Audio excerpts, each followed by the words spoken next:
Hey, guess what? Welcome. That's what. Welcome to Hell If We Know, a podcast by me that's also a podcast by Chris, but most of all, it's a podcast that the two of us do together. This is episode 15, and it's a little different than our normal stuff. This is our first episode we've done with a non-canonical text, so I'm really looking forward to hearing what you guys think about how we did it. It is a new format, like I said, so eager to get some feedback.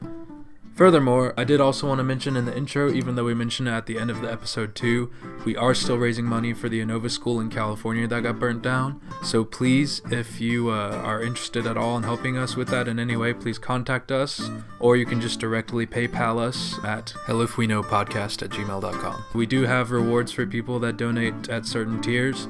For $1, we'll draw you a picture. For $5, it's something else, and for $10, it's something else. You can look at the last episode for that information, or just ask us and we'll catch you up. Those of you that have already donated, your stuff's on the way. Thanks again for doing that. And yeah, enjoy this episode.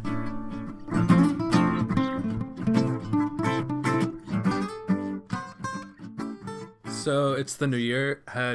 What resolutions? I had a resolution to think of a good would you rather every day, or to get a good would you, not necessarily think of it myself, but have somebody give me one a day. And so far, I don't know if I've done it every single day, but there's been a lot of good ones. Would you like to hear some of them? I absolutely would, yeah. Okay. Here we go. Would you rather stomp on 900 puppies or get HIV? Get HIV. You'd rather get HIV than stomp on 900 puppies? It's not even 1,000. We're not even hitting quadruple digits. Yeah, but I don't know, man. Like, are we talking stomp? Like, do I get to determine the vigor of the stomp, or? It's full force every time, but you don't necessarily kill it every time. Yeah, no, I would rather get HIV, honestly. This has okay, been the worst opening to the podcast ever, also, by the way, because this is just so sad. Do you have any good, happy ones? I know, and I kind of feel... No, I don't feel bad about that. A lot of our episodes have opened with negative talk towards dogs, and I think that's kind of... true. This is the worst podcast. It's not just this episode. We have a terrible podcast. People are just going to know us as those guys who talk about dogs terribly. Yeah, that's not how I want to be known. Okay, well, I'll give you another one. This one has less to do with other living beings and more to do with just you. Okay. All right, I can handle that.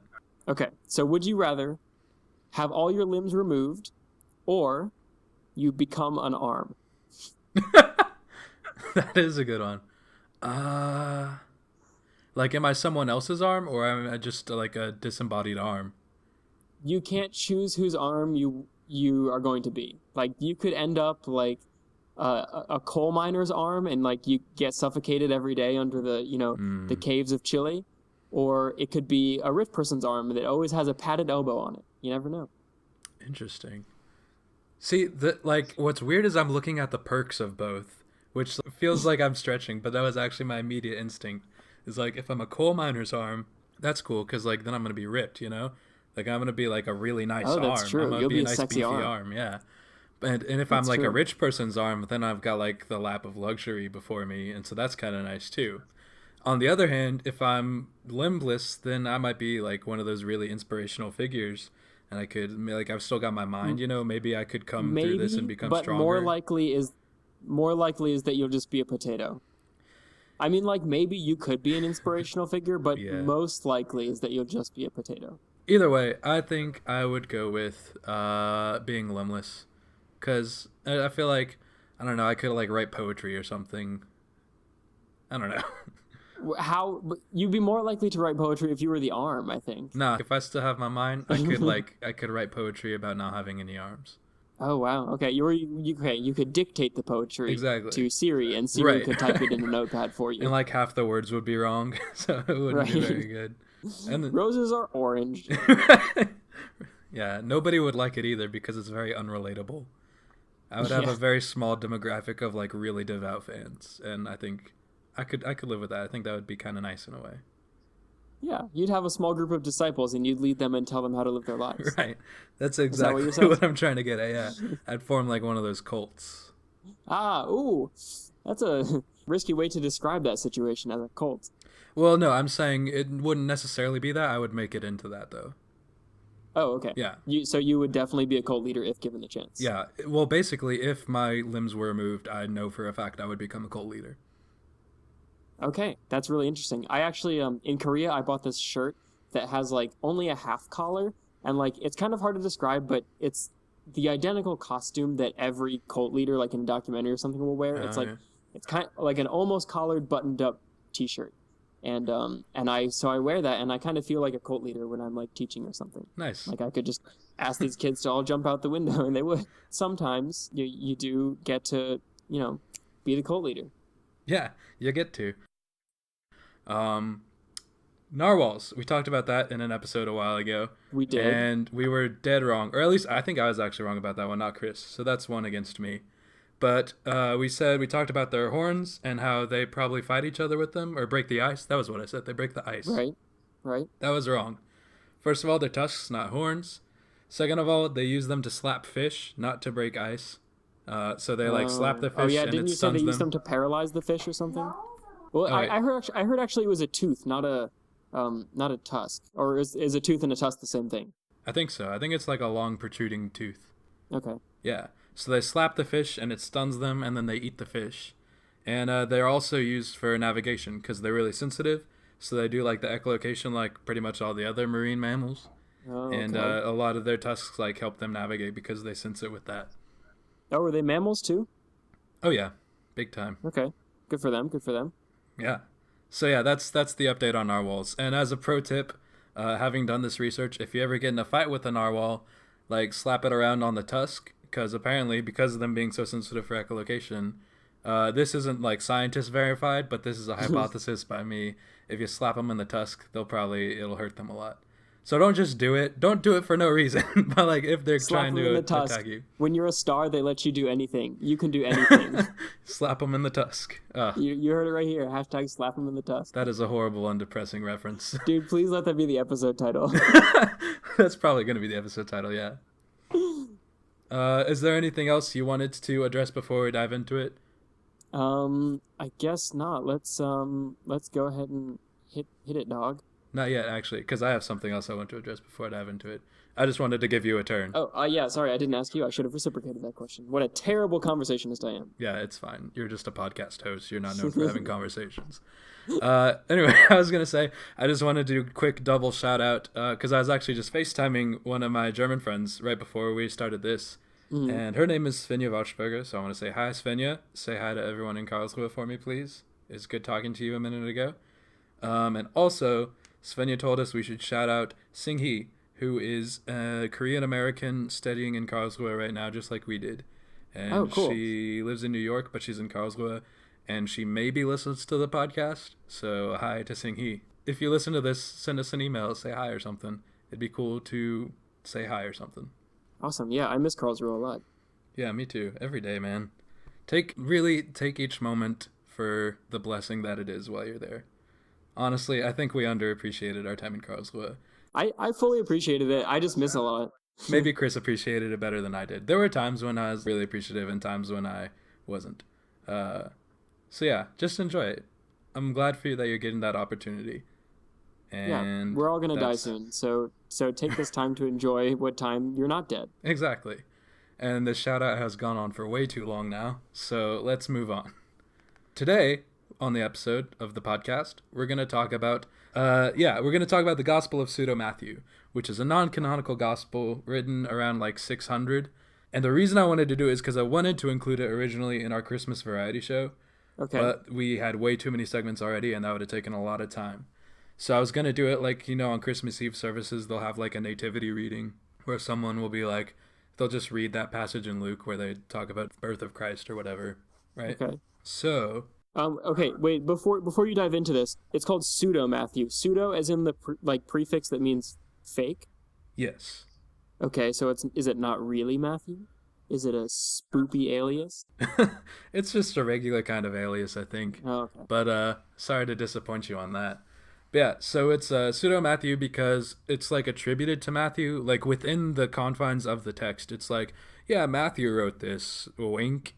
And even like later in the text, it's so weird because in the text it says it was written by Matthew, and then that it was translated by this guy, and it's likely that neither of those is true. But even within the text, they're kind of meta about it, where they're like, yeah, it probably wasn't written by Matthew. So there's a lot of like claims and disclaimers within like just the intro few paragraphs. So it's just like easier to attribute it to Matthew than anyone else. So like that's just who we choose. Well, it's partially that, partially like like the business of attribution and like just having someone to have written it. But I think it's also like trying to claim some authority with that, because like being one of the 12 apostles, they're like, okay, who can we say this is written by so that people will take it seriously? And do you think Big Matthew was behind it, like working the levers and gears and shifting everything and making sure that, you know, in the background everything stayed silent, but in the foreground you could tell that Matthew was going to be named the next author of the Bible?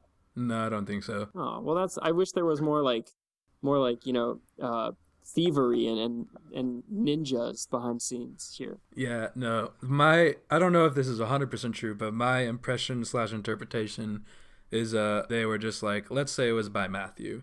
And it was like the early Catholic Church, which was formed like around 400-ish. Okay. So like this is like 200 years in, they're like really trying to like build on their tradition and stuff. And they were like, oh, we should write this. Because a lot of the like the weirder parts of the text really come off as like super Catholic. More of that later.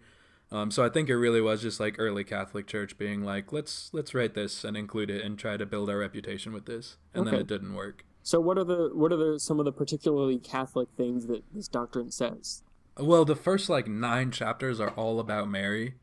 Catholics well, actually, do the love first Mary. couple, Fact. exactly. The first couple are actually about Mary's parents, but then like after that, the rest of the first 9, and then even onward from there, it's all about Mary. Who were Mary's parents, and how were they able to raise literally a perfect child?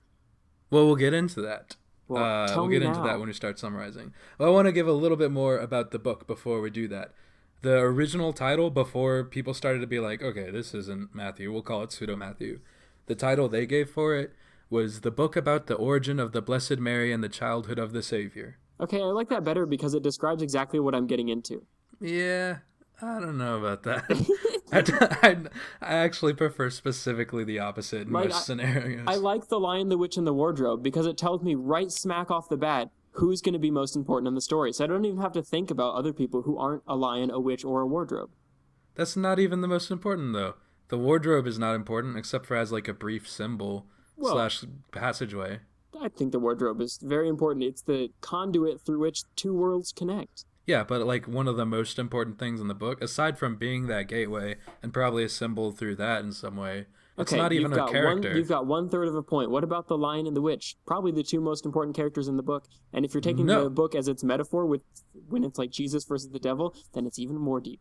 It's not really that deep, first of all. Oh, come on. It's at least a few layers deep, donkey. I don't know. We'll leave it at that. I disagree, and you agree with yourself. All right, fine. Okay, I'm just moving on because you said you have only a brief amount of time. Anyway, so this book is prefaced by a series of letters between the Blessed Presbyter Jerome and the bishops Cornatius and Heliodorus. So this is going to be maybe a bit of a lengthy introduction, but I'm going to try to summarize as much of the book as I can. Okay. All right, so in chapters 1 through 8, you've got Joachim and Anna, and they're Mary's parents. And they have Mary. Oh, that's Mary's parents' names? Joachim and Anna? Yeah, according to whoever wrote this. Yeah. That's an awesome name. Yeah. So that's who they've got. And Mary's just so perfect, like almost creepy perfect. Even as a child, too? Well, of course. I mean, she never sinned, but like... Yeah, absolutely, as a child. They say, there's this one direct quote where they say, "And Mary was held in admiration by all the people of Israel. And when she was 3 years old, she walked with a step so mature, she spoke so perfectly, and spent her time so assiduously in the praises of God, that all were astonished at her and wondered, and she was not reckoned a young infant, but as it were a grown-up person of 30 years old." When she was 3. Good Lord. Good for you, Mary. Yeah. Good for you looking after People literally mistook her for a 30-year-old when she was 3, just because she had like such good posture and like worship habits. Wow, that could really bode some problems in terms of friendships and other relationships that she might get into. But obviously it turned out well for her because, you know, she ascended to heaven. Yeah, supposedly. Anyway, so they go on. She's perfect. She's always praying. She's celibate. She lives in a house filled with other virgins, which is how they describe it in the book. There's a weird part where she says that Abel was the only good person in the Bible before her because he never had sex because he was killed before he could. So that's a little interesting. When she's 14... Wait, so she knows how great she is? She said that she was the best thing since Abel? Well, she doesn't say she's the best thing since Abel, but she's like, this is how I'm gonna live. And this is the only good person before me. Like, she's aspiring to it. I don't know, man. That sounds like pride to me. Sounds like hubris to me. Well, it's not a claim. It's more of an aspiration. So it's not necessarily, like, being proud of herself, but saying, like, I need to do this because that's the way to be a good person. Okay. Well, good for her. Carry on. Yeah, either way. She's 14. She gets kicked out of the house of God where she's living because she's starting to be pubescent. And as we all know, pubescent is bad and ungodly because it makes you get into sex a little bit. So she gets kicked out of the house of God because women who have sexual desires cannot live there because of sexism. So they have this weird sacred straw drawing sort of competition, and it's decided there that she'll get engaged to Joseph, who is super old. And so old Joseph... I never heard the origin story of their relationship. This is so cool. Well, keep in mind none of this is even like possibly likely to be true. Oh, come on.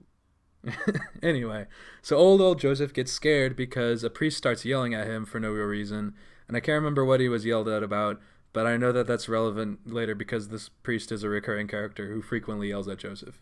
So everyone congratulates Joseph. He's like the Joseph. My Leg guy in SpongeBob. He is. That's a really good example, yeah. So Joseph, he's congratulated, but he's weird about it because he's like, I'm really old and she's 14 and perfect, and it's a weird relationship. And he says at one point, I'm an old man and have children. Why do you hand over to me this infant who is younger than my grandsons? Direct quote from the book. Oh boy, Joseph coming in hot. Yeah, and so the priest from earlier, he threatens to kill him because he's questioning God's will through the straw drawing competition that he won. Yeah, so old Joseph is like, yeah, no, of course, I'm not questioning God. Of course I'll marry this infant who's younger than my grandsons, and so he's cool with it. So Mary moves in with Joseph, and 5 other virgins who she's lived with move in with her for some reason too. And they're all 7 of them just living happily and celibately together. Oh boy. That's the first 8 chapters. Okay. Chapter 9 is the Annunciation. Where this angel comes in and tells Mary she's going to have a little baby God. Tells Mary how to speak properly. She said, this is the queen's speech. It's how to enunciation properly. Right. Lots of etiquette classes back in the day. So the angel comes and is like, you're going to have a little baby God. And Mary's like, okay. And then 3 days later, an even more beautiful angel shows up and says, yeah, you're going to have a little baby God. And for some reason this time, Mary's like, what? And she freaks out. But then the angel tells her that it's cool, and she's like, oh, good. What does this tell us about... Should this tell us that we only should trust people who are beautiful? Is that maybe the lesson that I'm trying to glean from this story? It's either telling us that we should trust beautiful people or that angels are just beautiful in nature. But some more so than others, apparently. Right. Wasn't which it Gabriel? Is weird. Wasn't Gabriel like 10 out of 10? I don't this is beyond my pay grade, honestly, to talk about angels, because there's all sorts of weird. We should do an episode about angels, actually, because there's all sorts of weird stuff in there, and I'd be interested in like researching that.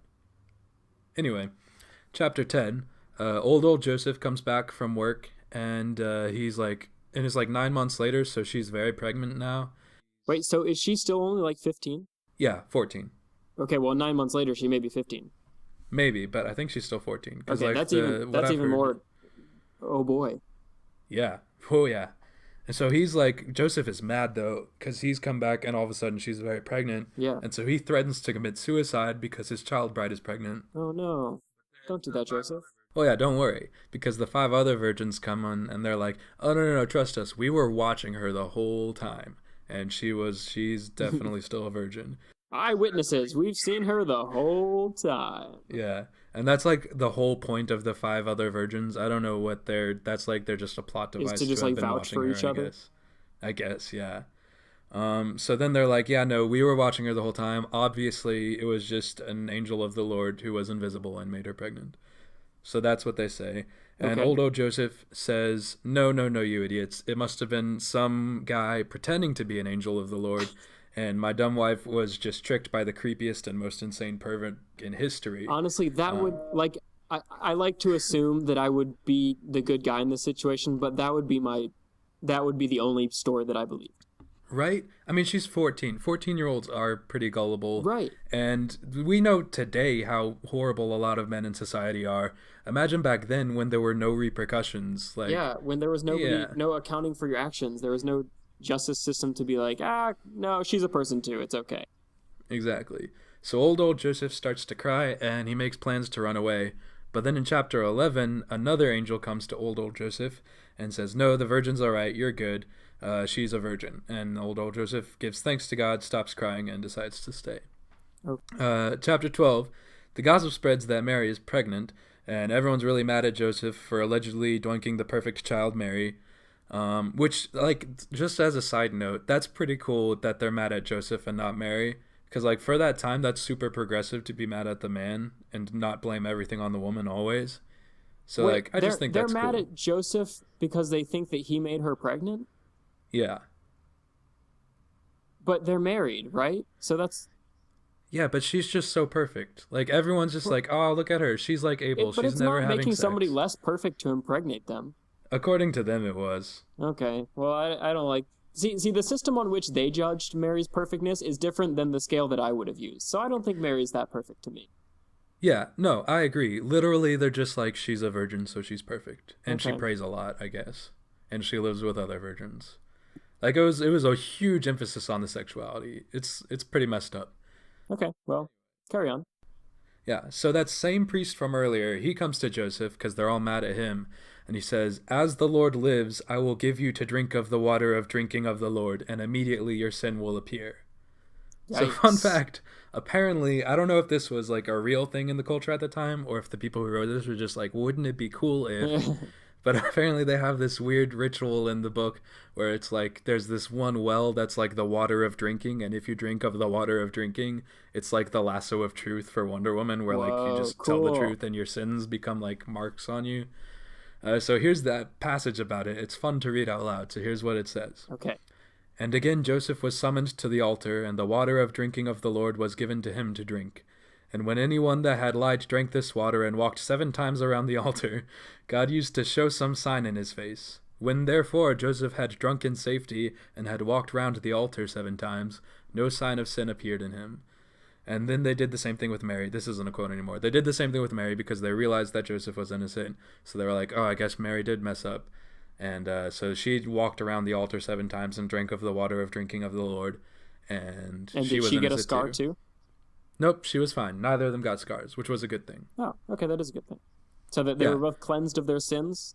Or... Well, it was both they realized that neither of them sinned. Or the alternative would have been to realize that maybe their water of drinking didn't reveal sins in people, which obviously that's ridiculous. So they went with this. Yeah, man, I would be really hard-pressed to believe any of the garbage that was... the superstitious stuff that was spewed back then. I don't know. Right. Well, you know, when you're raised in it, it's different. It's the same way with people who voted for Trump. Anyway, chapter 13. So in 13, Bobby Jesus starts poking out of Mary. And so in order to, like, have a nice, healthy delivery, Mary goes, there's no, like, talk about it going to Nazareth and, like, being in the barn and having the manger. There's none of that. Oh, no, none of it? None of that in this. Mary goes deep into a cave for some reason. She decides it's like a cat dying. She's like, yeah, I'm just going to go do this here in this secluded area. She goes deep in the cave where no light ever reaches. But luckily, you know how there's like the pregnant glow? Like, oh, you're glowing. Oh, yeah. Yeah, she's literally glowing. Okay. So she goes in the cave where there's no light except for from her own womb is the light. Exactly. Okay, there's some literary terms for you. There's some metaphors and some symbolism for you. The way, the truth, and the light kind of stuff. Mm-hmm. Yeah. So Jesus pops on out and immediately steps to his feet, and all of the angels swoon at him. Joseph brings... Angels are present? Is Joseph there too? Joseph comes in a second. Okay. So he comes. There it is. We got there. Good. Joseph comes in to the cave, and he brings these 2 midwives, and here's their names. This is fun. The names of the midwives are Zalomi and Salome. No way. Salami and lasagna. Right, pretty much. It's so bright, though, that Mary and Jesus, they're crazy glowing, and it hurts everyone's eyes, so they can't really go any closer. But eventually one of the midwives, Zalomi, managed to feel her way in. Here's a direct quote. So, and when Salome came in, Salome having stayed without, Salome said to Mary, "Allow me to touch you." And when she had permitted her to make an examination, the midwife cried out with a loud voice and said, "Lord, Lord Almighty, mercy on us! It has never been heard or thought of that anyone who should have her breasts full of milk, and that the birth of a son should show his mother to be a virgin. But there has been no spilling of blood in his birth, no pain in bringing him forth. A virgin has conceived, a virgin has brought forth, and a virgin she remains." Wow. And hearing these words, Salome said, "Allow me to handle you, and prove whether Salome has spoken the truth." And the Blessed Mary allowed her to handle her. Well, yeah, actually, it's pretty bad. So the Blessed Mary allowed her to handle her, and when she had withdrawn her hand from handling her, it dried up, and through excess of pain she began to weep bitterly, and to be in great distress, crying out and saying, "O Lord God, you know that I have always feared you, and that without recompense I have cared for all the poor. I have taken nothing away from the widow and the orphan, and the needy I have not sent empty away. And behold, I am made wretched because of mine unbelief, since without a cause I wish to try your virgin." Oh, okay. I was really into this like Bible fan fiction stuff until just now. I don't want to hear about that. Skip this chapter. Yeah. Okay, well, we're almost to the end of this chapter. Oh boy. But yeah. So there's so much emphasis on the sexuality. There's a whole like wretchedification of this one innocent midwife just because she didn't believe that it was a virgin. It sounds like somebody just got really horny and like wrote a bunch of fan fiction about their favorite superhero religious people. This is like the opposite of horny to me. This is just like they're so into celibacy and obsessed with it that the idea that Mary wasn't a virgin. It sounds like a sexually frustrated uber religious person is what it sounds like to me. Yeah. So yeah, that happens, and then some shepherds come, and there's a big star that falls into place. That's the end of that chapter. Sorry, we're through it now. Okay. Well, are there brighter horizons? Yeah, there are. Okay. So in chapter 14 was basically a whole chapter about the ox and the ass are into it. They're like, yeah, Jesus. See, what a nice chapter. All right, I can dig it.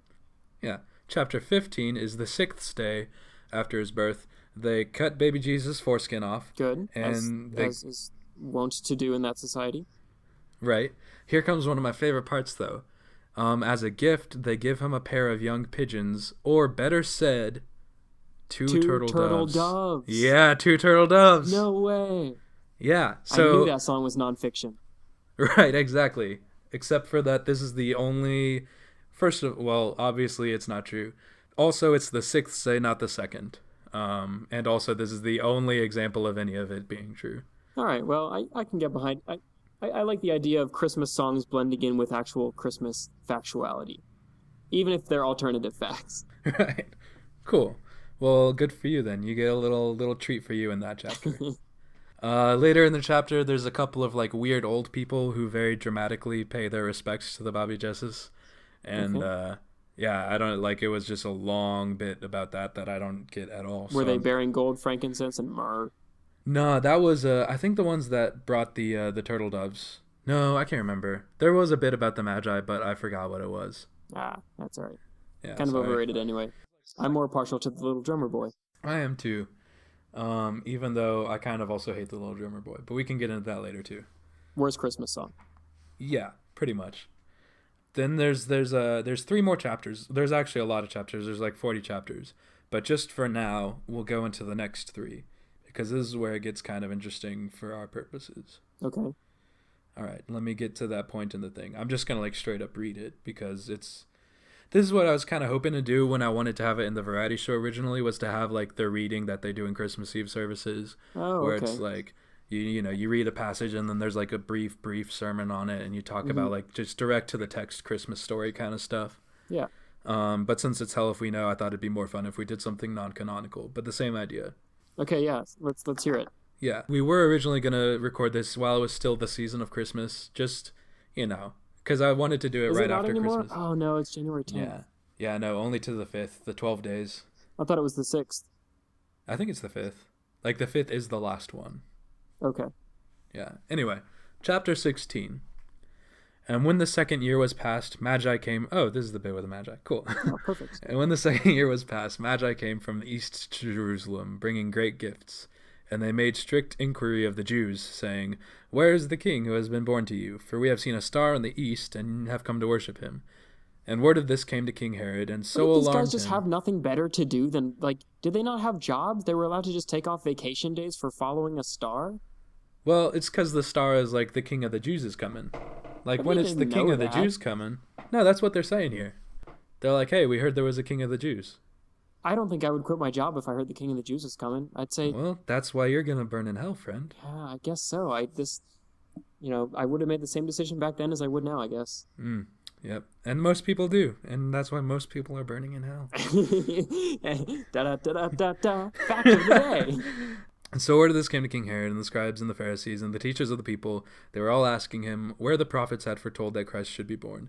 And they said, In Bethlehem of Judah, for it is written, And you, Bethlehem, in the land of Judah, art by no means the least among the princes of Judah. For out of you shall come forth a leader who shall rule my people Israel. Then King Herod summoned the Magi to him, and strictly inquired of them when the star appeared to them. Then sending them to Bethlehem... Okay, so they didn't just go immediately. They inquired about it, and then they were actually sent by the king. Okay. But then they went home by another way, featuring James Taylor, didn't they? Exactly, because they realized the king wanted to kill him, and so they didn't want to report back. Anyway, spoilers. Sorry about that. Anyway, you can't spoil something that happened 2,018 years ago. Well, by that metric, I can't spoil a movie that came out a year ago. But if you haven't seen the movie... No, there's a fine line, and 2018 is way on the other side of the line. All right, what is, like, how far back is it where it's like, okay, if I spoil it for you, it's your own fault? If it's something you would find at your grandma's house.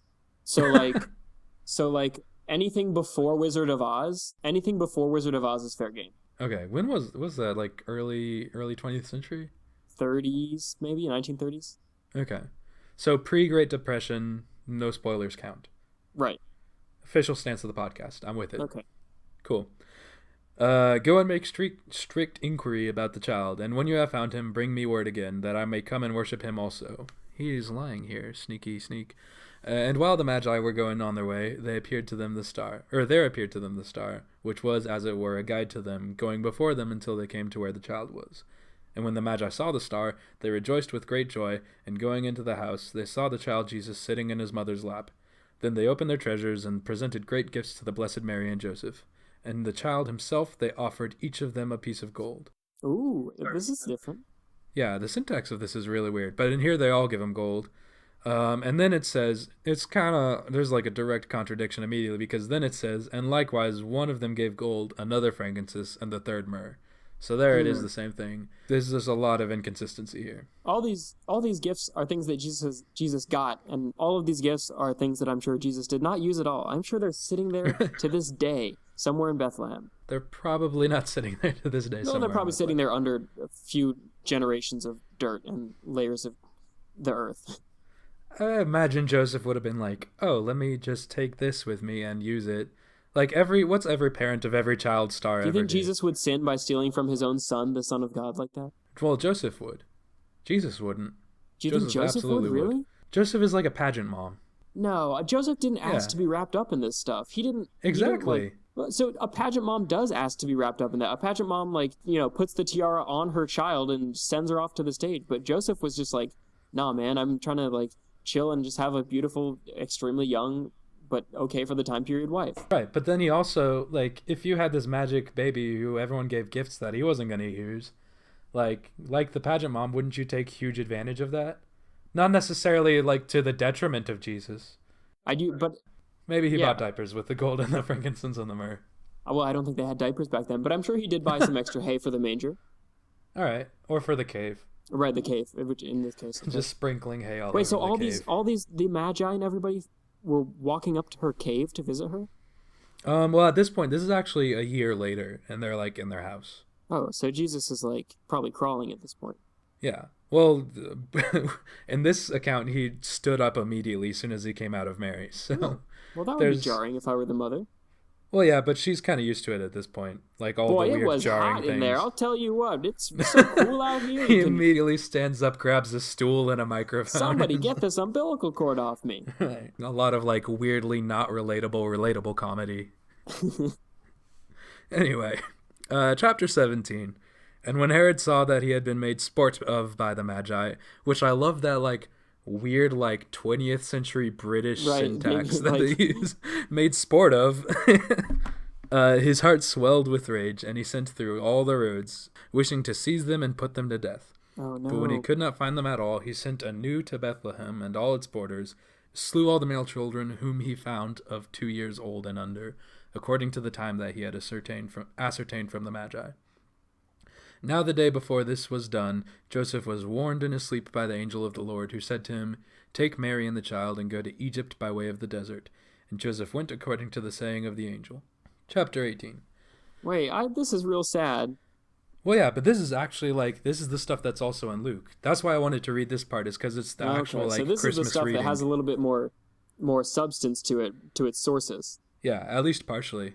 Okay. I don't know if King Herod was made sport of, according to Luke, but anyway. I bet he was at one point or another. Probably.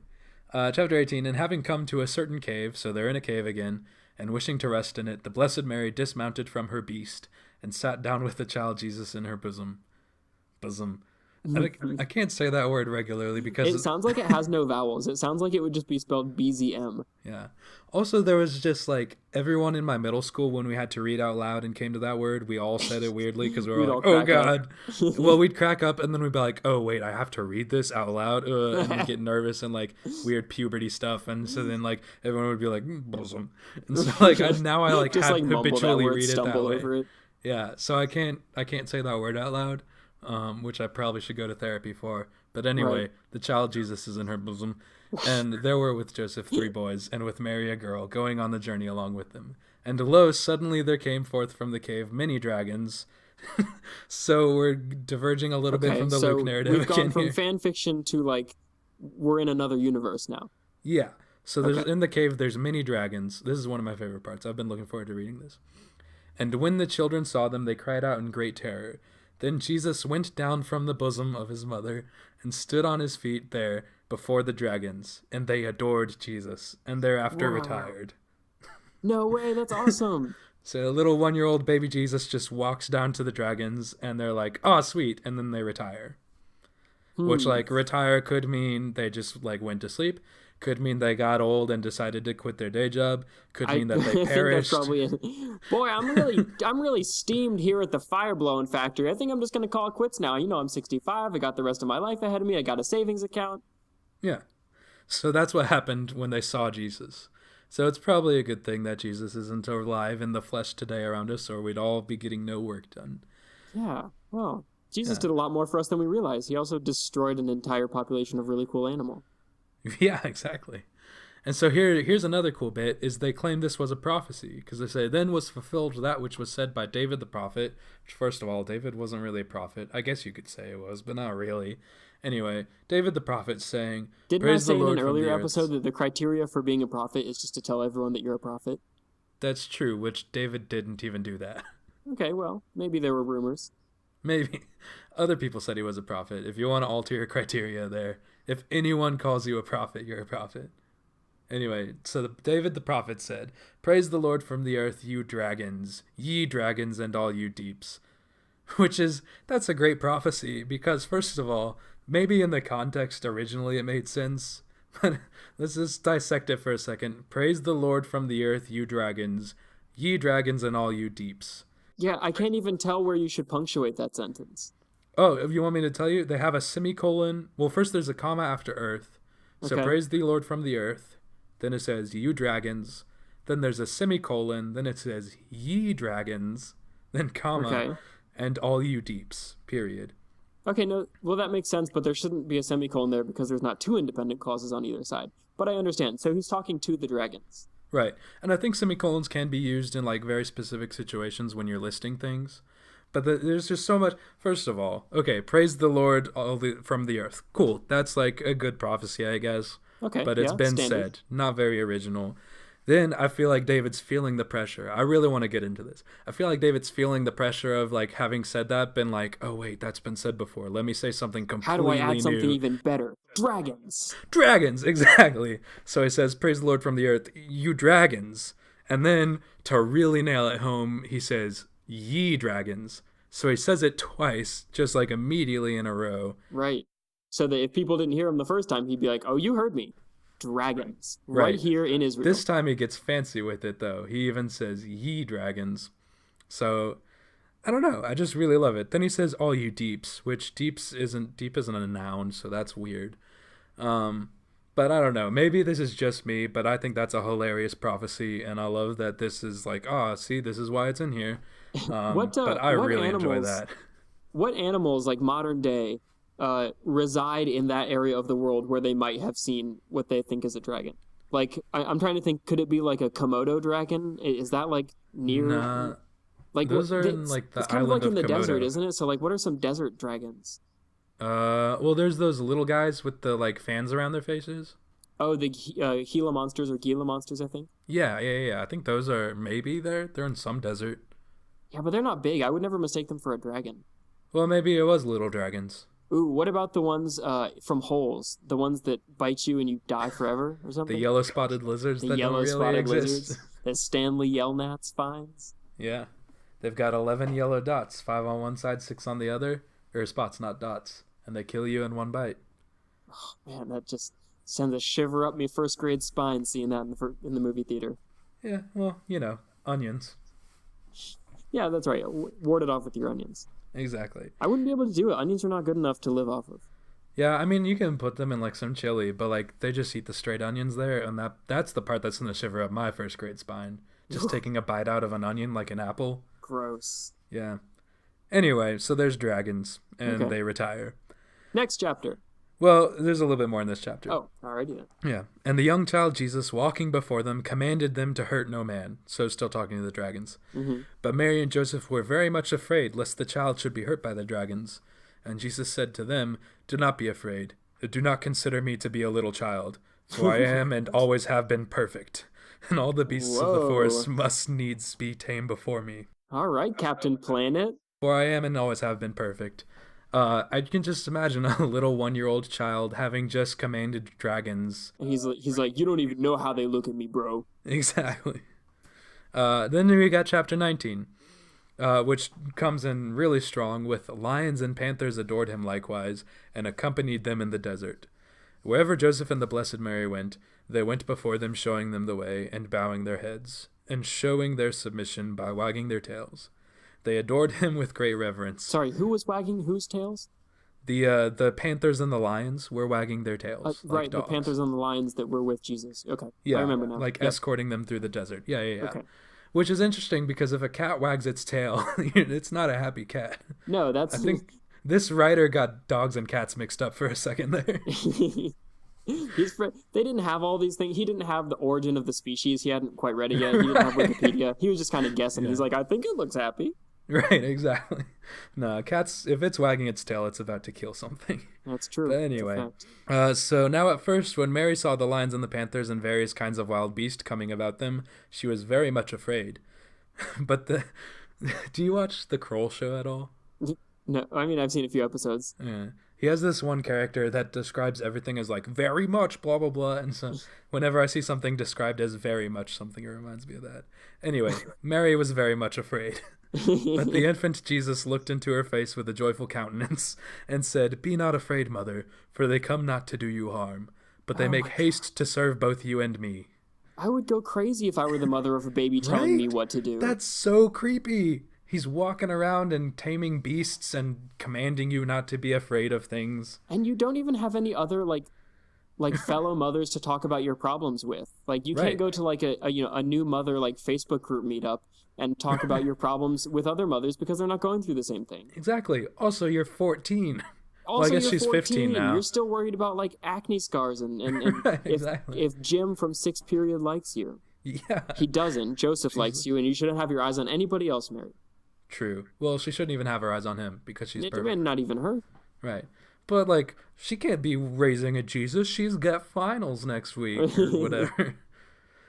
So, yeah, this is an interesting situation, and no amount of thinking about it is too much. I will sit awake at night and just think about these passages sometimes. Think about Jesus fanfiction.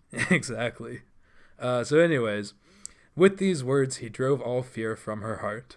And the lions kept walking with them, and with the oxen, and the asses, and the beasts of burden which carried their baggage, and did not hurt a single one of them. So they've got a whole parade going at this point.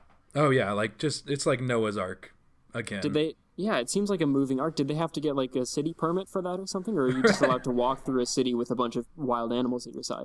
Yeah, well, if I'm reading this right, they're just in the desert. Oh, okay. So sort of they no can man's do whatever land, they Mad want. Max type world. Yeah, there's no rules in the desert, man. Ooh. Okay.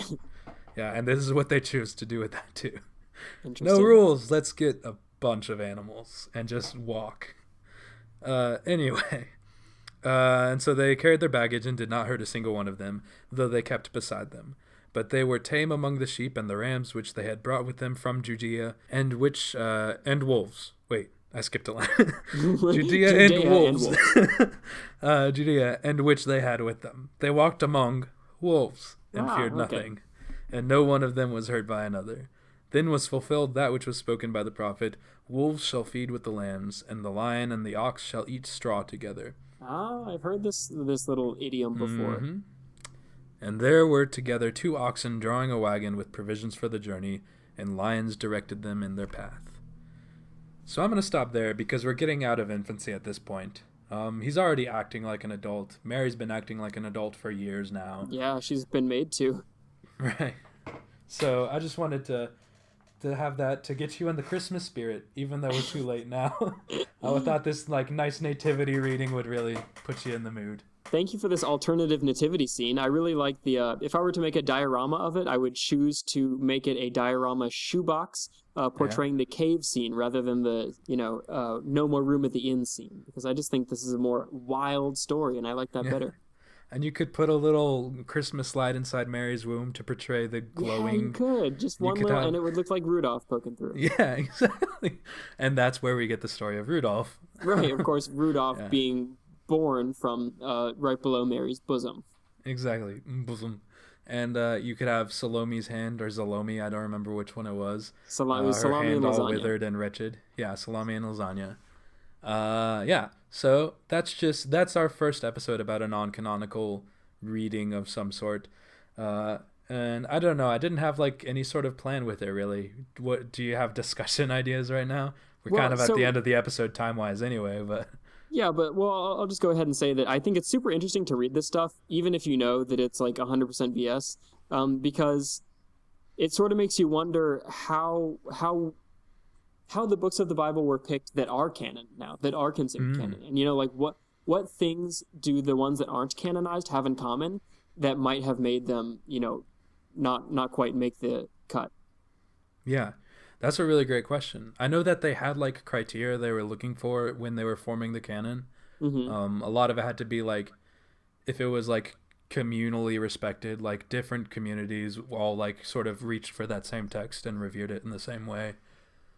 They were looking for real connection to God. If they felt like this was something that taught them about God and God was speaking to them through it, they did that. Which that's a very hard thing to ascertain and nail down scientifically. Really, you can't do that scientifically, so you can't prove but that. But if it's just you and a bunch of your friends in a room at the Council of Carthage, coming up with what you do and don't want to be in there, then you probably all agree with each other on, what makes the cut.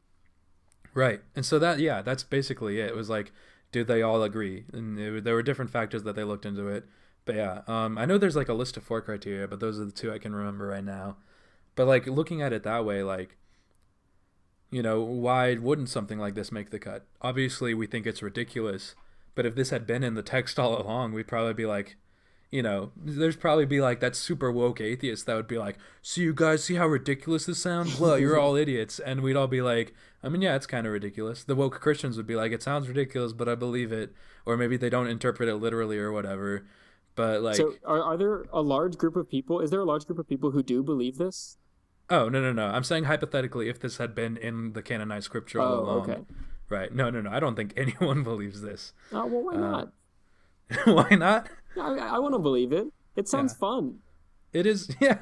I guess it would be fun. Because in the real version, the quote real version, Jesus is kind of vulnerable, and he's just a little baby in a manger, and there's not a lot that he has, and he's just a poor boy from a poor family. But in this version, he's a god from the second he steps out of the womb, and step out of the womb he literally does. Yeah. No kidding. Yeah, maybe that's why it isn't canonized, which like Because it makes him look invulnerable forever. right. And I think, you can argue that that's exactly the point and that's maybe what needed to be canonized about it. But I think for me, what I find personally valuable as a Christian about like reading about the incarnation or just about Christ in general as a human was the humanity of it, or is the humanity of him.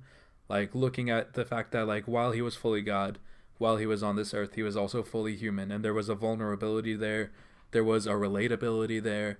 There are instances in like the canonized gospels where you see Jesus like literally learning or changing his mind. And I think there's something to be said about that, because when you look at, I mean, everyone looks at, or at least all Christians look at Christ as like the example of perfection. And like that's who we're following as Christians. But an attainable version of perfection. Right. And like not even necessarily, I wouldn't say attainable, but I like the image of perfection being one that is like Humble. something I can understand. Like even if it's not attainable, because I know I'll never be perfect.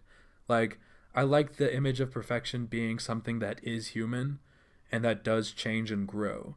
Because I think if we were to look at perfection and say that it's just some ridiculous abstract thing, then Like there'd be no connection just a ball of light to floating it. perfectly off in the distance.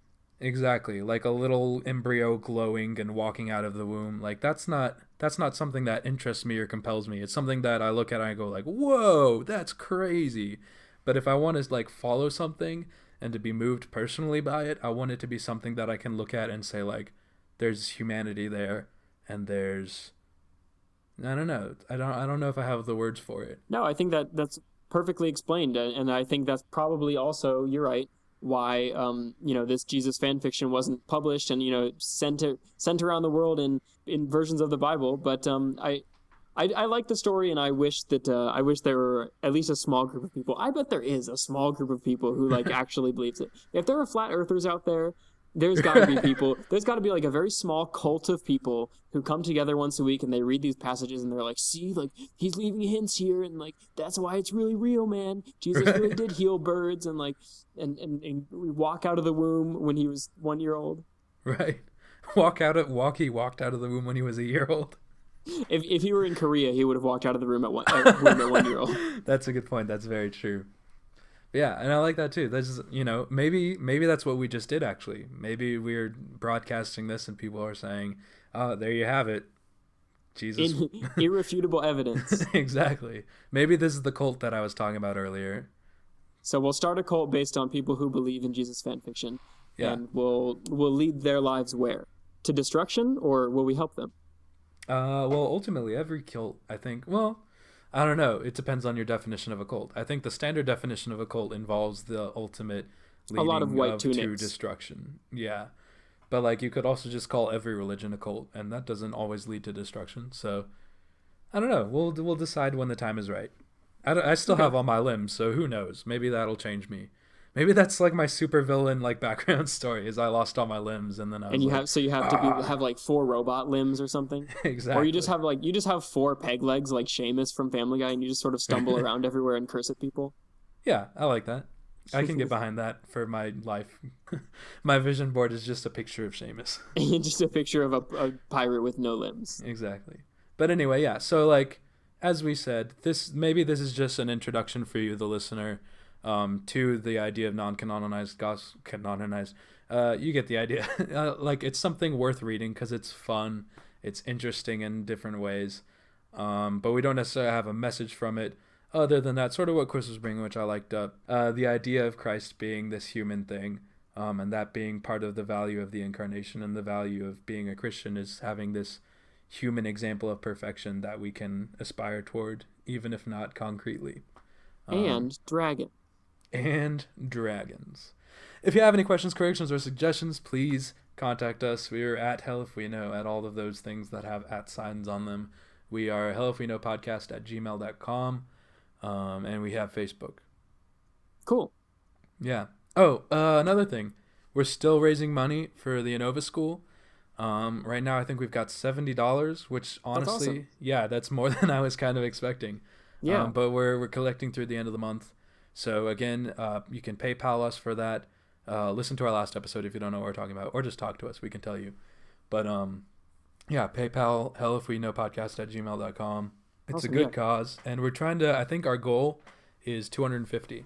So cool. spread let's the get word. Up to 250. Donate to that school for children with autism in LA that was burnt down by the fire.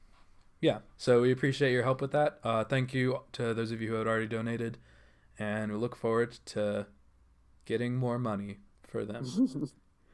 Every time I talk about it, I feel like I'm being sketchy. I feel like I'm like, yeah, give us your money. It's weird to ask for money for other people. It's also weird to ask for money for yourself, but it's weird to ask for money for other people because it's weird to ask for money for yourself. But it's what Jesus would have done. Jesus probably wouldn't have had any money. No, but he would have asked for money from other people for the poor. That's true. So here's just another example of us being like Christ. The end. Done.